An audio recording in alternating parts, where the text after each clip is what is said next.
Hi, I'm Nikki Lewis. Welcome back to the guest list. I am now joined by Chris Mullane. Now, Chris is also known as the Druid of Devonport. He is a celebrant and he is also a professional MC or Master of Ceremonies. So a very big welcome, Chris. Thanks, Nikki. It's my pleasure.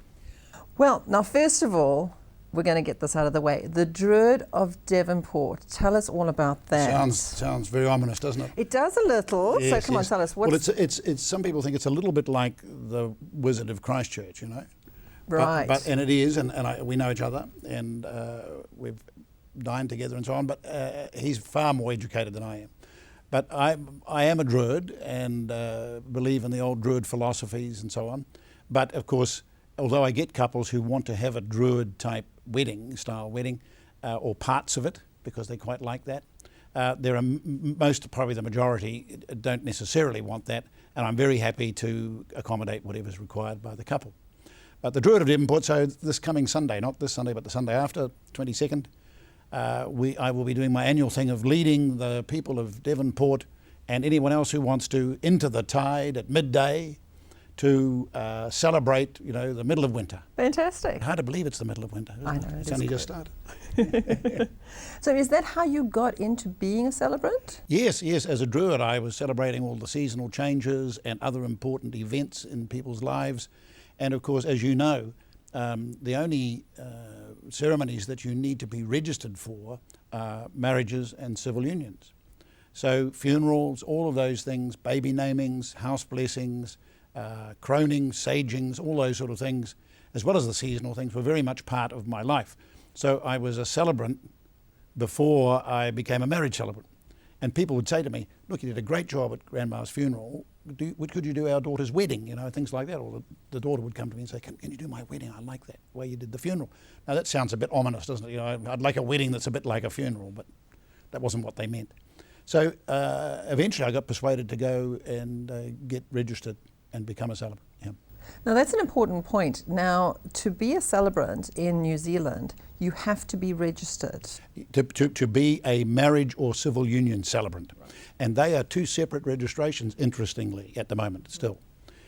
So there are some people who are purely civil union celebrants and some who are purely marriage celebrants and some who are both. And I'm registered for both. Right. And each year you have to re-register again and apply again and you know, prove that you're still meeting the criteria and so on. Right.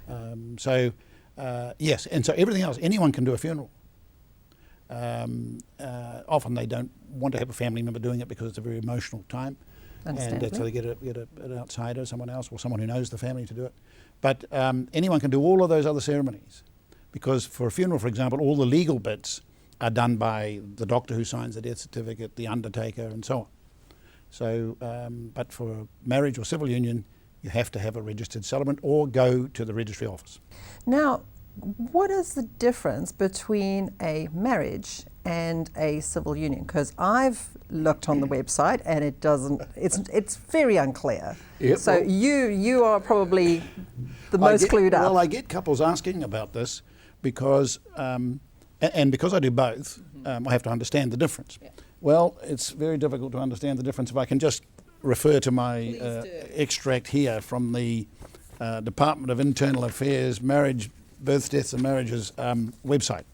It says, a marriage is the formalisation of a relationship between two people, regardless of their sex, sexual orientation or gender identity, in accordance with the Marriage Act 1955.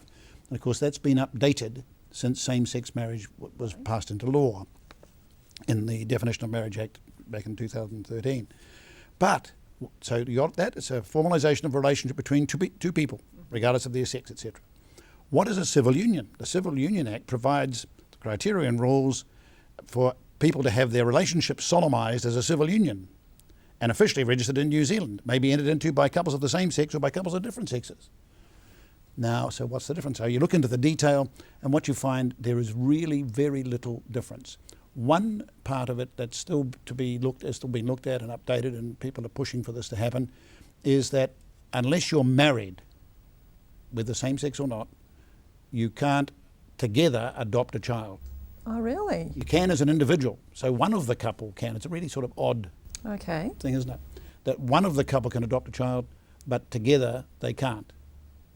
but they can if they're married. So the civil union, of course, came in primarily to acknowledge that people of the same gender could actually be in love, could want to plight their troth to each other for the rest of their natural life or whatever, and make it a public statement of their relationship. And in a way, that was a step towards what we now have. Yeah. And I've had couples who I've done civil unions for in the past who've come back and said, we now like to, convert that to a marriage or change that to a marriage. Some of them say upgrade, and I say it's not an upgrading, it's the same quality. It's just perhaps something special that you want to have. Now, let's talk about terminology with regards to wedding parties, bridal parties, because I know you're a bit of a stickler for this. Well, understandably, in most cases, the bride, or in the case of same-sex, and there are people who consider themselves the bride in the same-sex, whichever, they tend to think that it's really their day, and traditionally it is. But in fact, there's another party, isn't there? And so, to just clarify this without getting too finicky about it, there is the bridal party, which is made up of the bride and her attendants. And at various stages, some people might include her parents or family members in that at stages. But let's say the bride and her attendants. That's the bridal party. There is the groom's party, which is the groom and his attendants, possibly family as well. And then, when they come together, they are the wedding party. But inevitably, everybody starts calling it all the bridal party. And when the bridal party come into the reception, are they coming in by themselves? I just have them on a bit and say, well, what about, isn't he coming to the reception, Oh, he is, okay, well, let's call that the wedding party. And then they, a bit of a joke, but... You don't want to leave him out. No, he's important legally, probably for other purposes as well. He might be useful. Now, when we work together, and I know when I work with some of the other celebrants, and we had Yogamani a little earlier on the show, and we always hold a rehearsal, which I know we believe is absolutely vital. Not all celebrants work the same way, but I can't stress to my clients enough how important that is. So let's talk about why it is so important. Okay. First of all, the most important thing is that the couple, having walked through the rehearsal, so it's not doing all the words, it's actually making sure the positioning of people, the props, where they want to arrive from, those sort of things are the important things to cover. But the most important outcome, I think, is that the couple feel relaxed and go, and then tomorrow, or the day, that evening, or whenever it is they're going to do the wedding, later that week, they feel like, it's not a big fear thing because we've been through the rehearsal, everyone knows their role, the celebrant has got it all under control for us, and we're going to get exactly what we want. So they can relax and enjoy their wedding. And way back before I was a marriage celebrant, I used to be appalled at couples saying, my wedding day was such, it was so full I can't remember anything. What is probably one of the most important days in your life, and you can't remember it? And that's because of the stress that gets naturally built up, and so on. And so that rehearsal is so vital for that reason, and also for the celebrant's point of view. It's a time when I can confirm that I've got it exactly the way they want it. The people involved know where they're going to stand, how they're going to do things, and so on. So ideally, you'd have anyone who's got a particular part to play in the ceremony, as you know. But you can't always do that, people travelling from other places and so on. So at least, obviously, the bride and groom, and if possible, some of the bridal party attendants, because they're usually the ones, not always, but they're usually the ones walking down the aisle, and that's an important start to the ceremony, isn't it, It kicks off with a really good start. So that's why it's important to get them relaxed, make sure I've got it right, and then usually I sit down with the couple for 10 or 15 minutes after and just go through the final details to make sure there's no misunderstandings and that they're happy with everything we've got, and that we've got all the bits and pieces. And then you can also finalise things like if they've gone and picked up their marriage licence, that you've got that, yes. And make sure that's all right, and because you don't want to only get that on the day of the wedding. No, as we have a few times. Yes. Yeah, but it's just make sure all of those things have just been cross-dotted and it's all okay. And that the details in the marriage licence are correct and so Absolutely. on. I'm authorised to make changes if I have to, emergency changes. But it's much nicer if their lovely registration forms, if we've got time to go back and get them retyped by the Department of Internal Affairs, the Birth, Deaths and Marriages Office, it's much nicer than having me cross it out and write something and initial it, Absolutely. So little details, but they're important, and I think it is the little details that get finalised in that rehearsal that take the standard and the qualities of that ceremony to another level. After the couple on their wedding day, they've signed their marriage license, and we've gone through the whole registration. What happens to that license after? I know they get a copy, but then what do you do with it after that? Just to correct that, it's not the license, it's the registration documents, right. Okay? The BDM 45A and 45. Very romantic. Yes, sounds very romantic, doesn't it?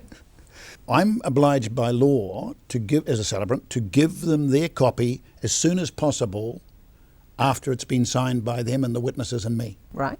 So I tend to invite couples or encourage couples to make that a little ritual in the ceremony. Mm-hmm. The presentation of their registration paper, completed and all the lovely signatures on it and so on. And that's their copy. The second copy, which is the BDM 45, is the one that I have to get back within 10 working days to the registry office where they first applied for their marriage license. I'm obliged again by law to make sure that happens, because then it is entered into the public record, and then the couple can, after 2 weeks, apply for a copy of their marriage certificate. Now that's different from the registration papers. And in some jurisdictions overseas, they won't accept the one done on the day, even though I'd say that's better quality than the one typed up by somebody in the BDM office. But they would like to see an official government form. Right. And that's another area that's being made easier to do and tidying up that the new registrar is doing, yeah. Now, let's talk about some of the kind of quirky, interesting little mini ceremonies that a couple could take or use within their ceremony. So things like sand ceremonies and unity candle, yeah, things like that kind of thing. Yeah. I suggest to couples that one way of making their ceremony unique to them is to choose various things. Could be things from their own ancestry.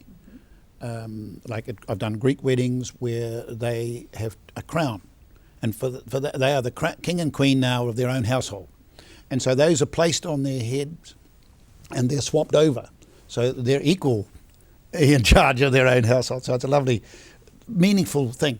So I offer various ideas to couples that I've perhaps researched or borrowed from many different cultures. And some of them will say, that's really us, you know. So it could be the candle, and it could be sand. They're very commonly used because the symbolism is that here are two people that have been brought up in their own families and in their own journey until they met and fell in love. And then either the candle is lit from the two family candles to symbolise the unification or the unity and the joining of the two families as well. And similarly with the sand blending and so on. And you can bring sand from anywhere in the world, and it's very simple to find out how to do it without any problems coming through. You just declare it. As long as it's dry and clean, no problem. No, sure. And I've had sand come from many different countries, yeah, and it's lovely. Fantastic. So there's lots of others, but I don't have time to tell you one. Now, once the ceremony ends, that's pretty much the end of the duties of the celebrant, and then they would hand over to the MC, the Master of Ceremonies. And then the Master of Ceremonies, they should be taking over and controlling the rest of the events leading into the reception and then looking after the reception. So what does a Master of Ceremonies do? Well, it depends. There's kind of two parts to it. And people get them mixed up a bit like wedding parties and bridal parties and so on. There is the job of Toastmaster, the role of Toastmaster. Now, a Toastmaster might simply introduce the speakers in the sequence that the bride and groom have asked them to. And it may be a brief introduction, you know, our next speaker is blah, blah, blah, and so on. And they would make sure that sequence follows, and if perhaps if there's a number of speeches, they may be done, you know, between courses during the meal or whenever that's going to happen. So the timing of when they happen, who's introduced, and they might coordinate with each speaker as to if they're going to finish with a toast, what that toast is going to be. Because it's a nice way to signal that you're finished. Propose a toast. Yeah. It's nice and clean. And then thanking the speakers and so on. That might, you know, they've got to carefully coordinate that so they don't steal the thunder of the next speaker. Okay. So that's a Toastmaster's role.